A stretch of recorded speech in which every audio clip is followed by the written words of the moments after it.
Idol rights, dito naman kami sa fire pump. Kasama ko si Manager Nor. Yan mga idol. Kahapon kasi nag-testing kami. Kahapon kasi nag-testing kami ng sun valve. Ano, 251 yung pressure ng natin ng tubig. Yan, tapos yung cut off nito 260, cut in niya 245. Dito malaman yan mga idol, oh. Yan ang pressure natin, 245 yung cut in niya, 260 yung cut off.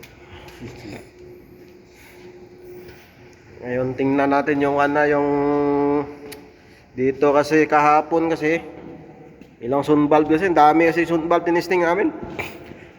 Big Boss Hilton. Dami, yan no. Big Manager. Yung grenades niya, tagas talaga siya, oh. Hindi normal yan, pag ganyan. Kasi pag umandar lang yan, yung fire pump natin sa diesel pump, dapat kuhan lang yan, saka sa gumagana yung tubig. Ano? Ngayon, tinignan ko kanina, bakit lalakas ng tubig nito? Mas nakita ko dito sa drain line niya, yan dito. Yan oh. Ang lakas ng tagas. Usang gala, antayin ko muna yung mechanical engineer bago galawin yan, di ba? Antayin muna yung mechanical engineer bago natin galawin.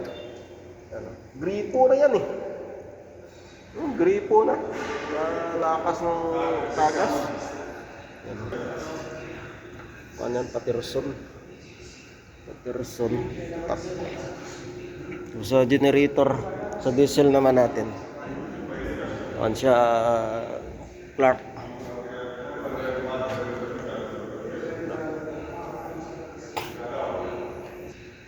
So yan ang idol, ligpitan natin mamaya. Antayin natin yung engineer mechanical, ligpitan natin.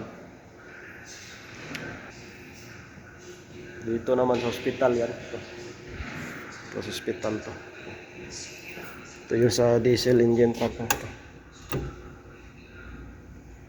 Ayan o. Hospital yan mga idol. Yung electric pump niya sa hospital din. Hospital yan.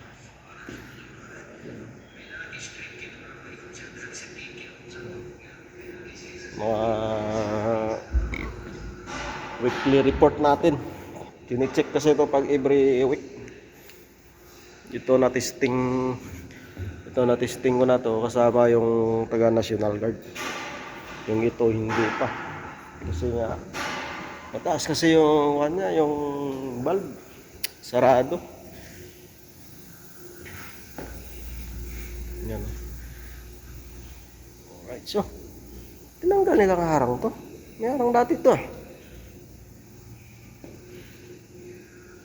Nanggal nila, gusto ko kinabit.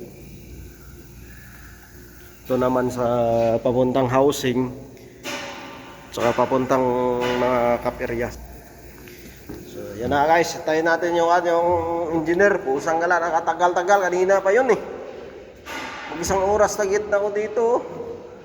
Wala pa. Tayo natin, sigpitan natin mamaya. Pag ayaw umigpit yan, palitan natin ng blood. Pag alas dos na, 1:38 na. Pag alas dos mo may aalis ako kasi testing kami ng National Guard fire alarm. So yan na idol, update natin mamaya pag dumating.